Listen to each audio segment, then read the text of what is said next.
This story isn't really about what's been proven. It's about what keeps disappearing. In the digital age, nothing truly vanishes unless someone works very hard to make it happen. And when something disappears again and again, people start asking questions that won't stay buried. That's exactly what happened the moment Piers Morgan brought the topic back into the spotlight on live television. He didn't claim to reveal new evidence. He didn't flash documents or declare conclusions. Instead, he did something far more disruptive. He asked why certain images, moments, and discussions tied to Meghan Markle seemed to resurface, only to be wiped away almost immediately. With millions watching his uncensored YouTube show, that single line of questioning was enough to reignite years of speculation that many believed had already been put to rest. Old rumors resurfaced, social media lit up, and suddenly people weren't arguing about whether something was true. They were arguing about why it was so aggressively controlled. So here's the question that refuses to go away. Why do specific images tied to Meghan Markle vanish the moment they reappear online? Why does their disappearance seem to matter more than their content? And why does simply pointing this out trigger such intense reactions? Because this isn't just gossip. It's a collision between image control, media power, and public memory. And once that collision happens in full view of the internet, the story takes on a life of its own. What made this moment explode wasn't what Piers Morgan showed on screen. It was what he didn't show and the questions he chose to ask instead. During a recent episode of his YouTube show, Morgan allegedly brought up images and online content tied to Meghan Markle that people claim once existed but can no longer be found anywhere. No screenshots, no files, just absence. And that absence was the point. Morgan didn't accuse. He didn't declare anything as fact. Instead, he leaned into something far more dangerous for a tightly controlled public narrative patterns. He questioned why so many people insist they remember seeing certain images, and why those same images are now impossible to locate. He asked why similar discussions keep getting shut down or quietly removed, and he did it in front of an audience large enough to turn a whisper into a wildfire. The platform matters here. Piers Morgan, Uncensored, isn't bound by network standards, advertisers, or newsroom caution. On YouTube, there are no editorial breaks, no producers stepping in to soften the language. With millions watching live and millions more catching clips afterward, a single unanswered question can travel farther than any leaked photo ever could. That's why raising the issue publicly matters more than presenting proof. Proof can be denied, dismissed, or legally challenged, but questions live on. Once people start noticing what's missing, they begin filling in the gaps themselves. And that's when a story becomes uncontrollable. Morgan understands this better than most. By framing the discussion around disappearance rather than accusation, he puts the spotlight on image management itself. Not what the photos show, but why they're so hard to find. Not what's being claimed, but why even asking seems to cause panic. And as viewers started connecting dots in real time, one uncomfortable realization set in. This wasn't the first time images connected to Meghan had quietly vanished. What pushed this story from online speculation into something far harder to ignore was a moment that actually did happen in plain sight. Not a rumor, not a theory, a documented deletion. When Kim Kardashian posted photos showing Meghan Markle and Prince Harry at a celebrity gathering, the images were visible to the public, shared across social media, and picked up by entertainment watchers almost immediately. And then they were gone.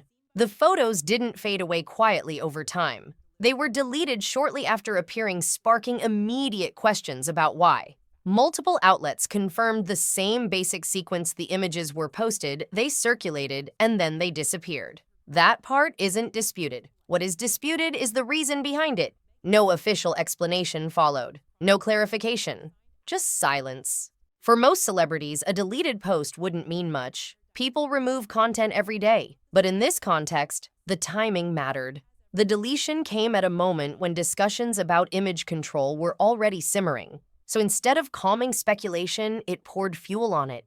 Suddenly, people who had dismissed earlier claims began paying attention. Not to what the photos showed, but to the fact that they were removed at all. That single act gave the broader vanishing images narrative something it had been missing: a real, verifiable example.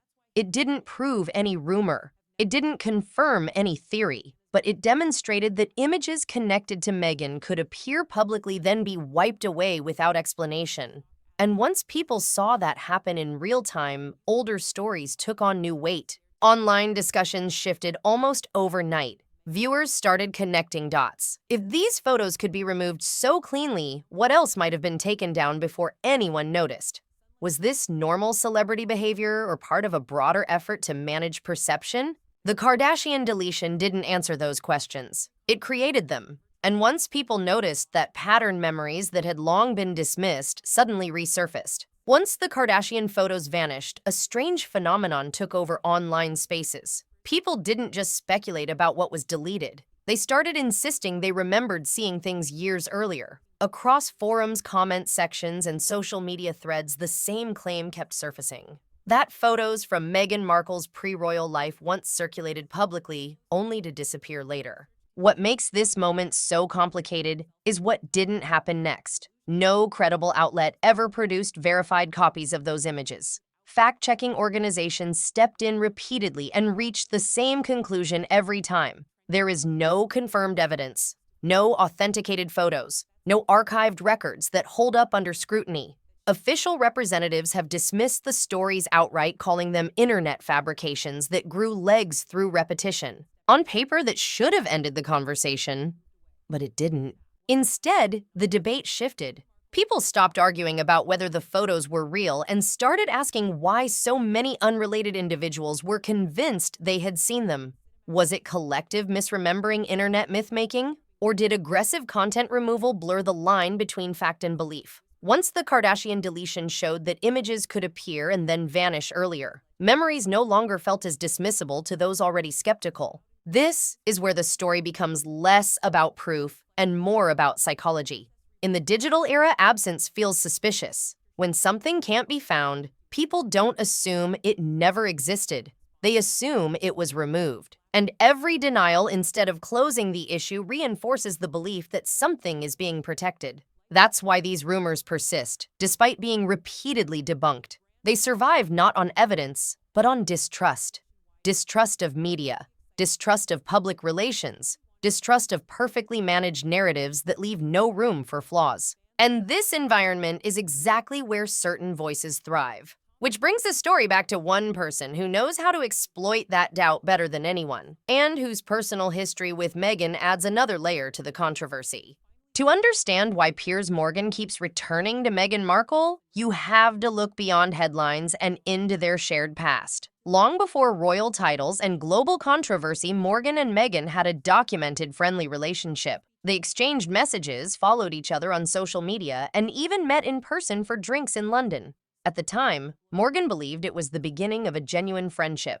Then, according to Morgan's own account, everything stopped. Almost overnight, after Meghan began dating Prince Harry, the messages allegedly went unanswered. The contact ended without explanation. And for someone like Morgan, who thrives on loyalty and ego in equal measure, that moment clearly mattered. Morgan has said publicly that this experience shaped how he views Meghan's character. In his telling, it confirmed a belief that she forms connections strategically, then discards them when something more powerful comes along. Whether that interpretation is fair or not is beside the point.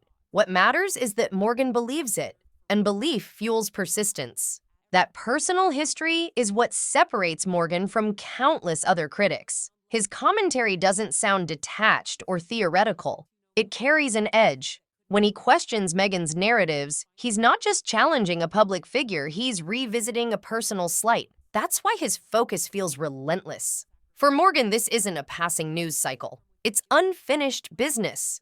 At the same time, he's careful. He rarely makes direct accusations. Instead, he wraps his skepticism in broader media critique. He talks about transparency, about accountability, about public figures shaping narratives while demanding trust. The personal grievance is there, but it's framed as journalistic concern. That combination is powerful. It makes his commentary feel motivated, not random. Viewers sense there's something deeper driving his persistence, and whether they agree with him or not, they keep watching.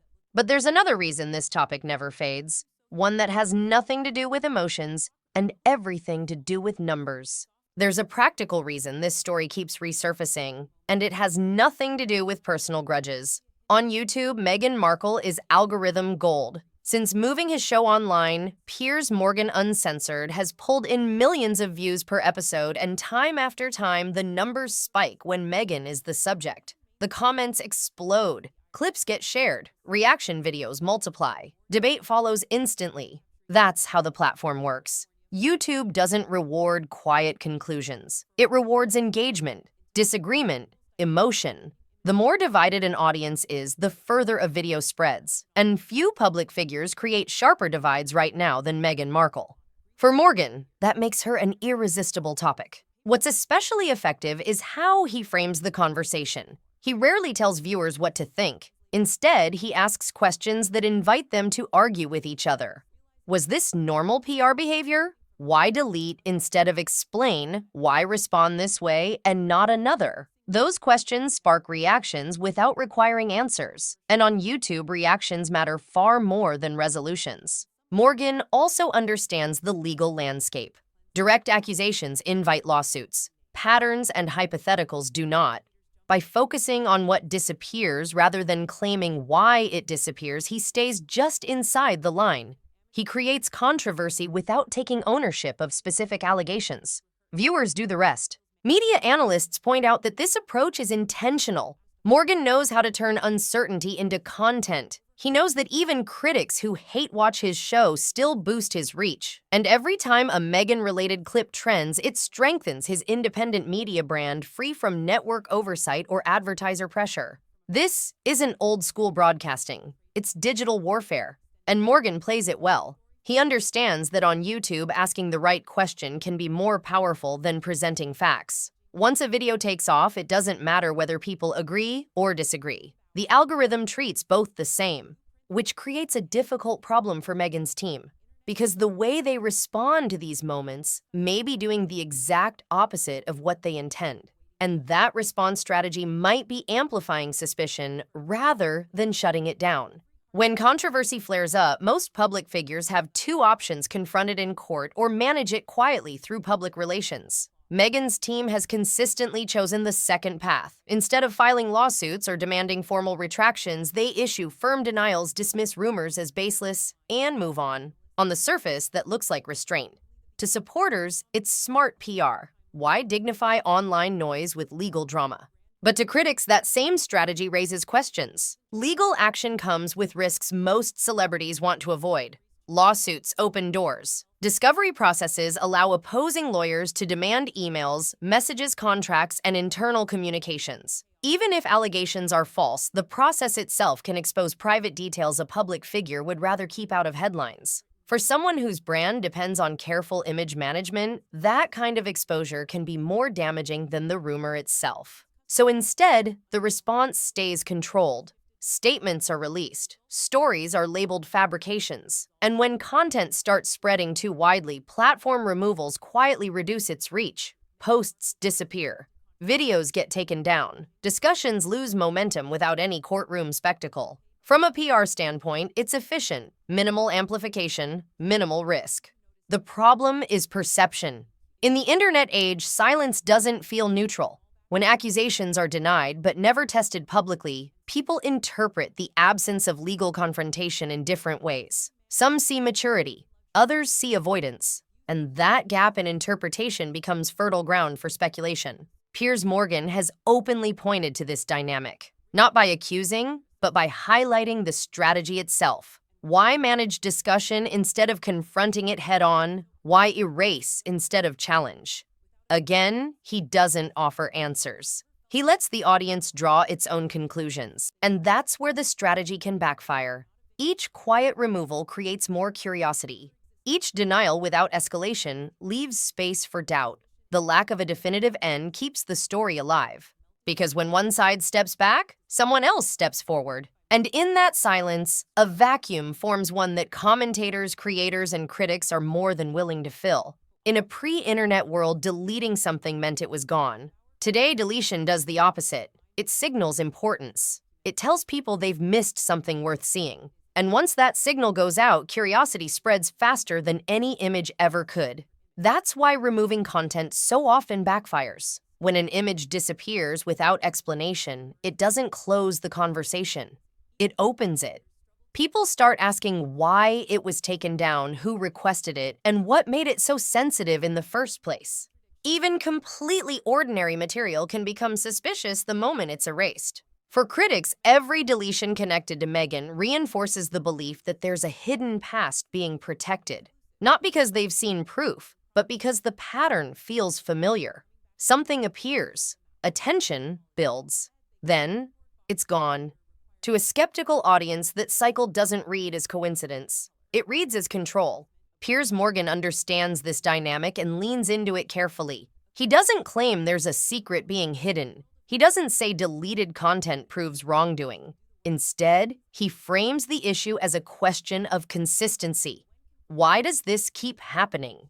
Why does removal seem to be the first response? Why do these moments disappear instead of being addressed openly? By presenting it as a pattern rather than an accusation, Morgan stays protected while pushing the audience to think for themselves. He doesn't need to prove intent. He only needs to point out repetition. And repetition is powerful. Once people believe they're seeing a trend, every new deletion feels like confirmation. That's the trap of modern image management.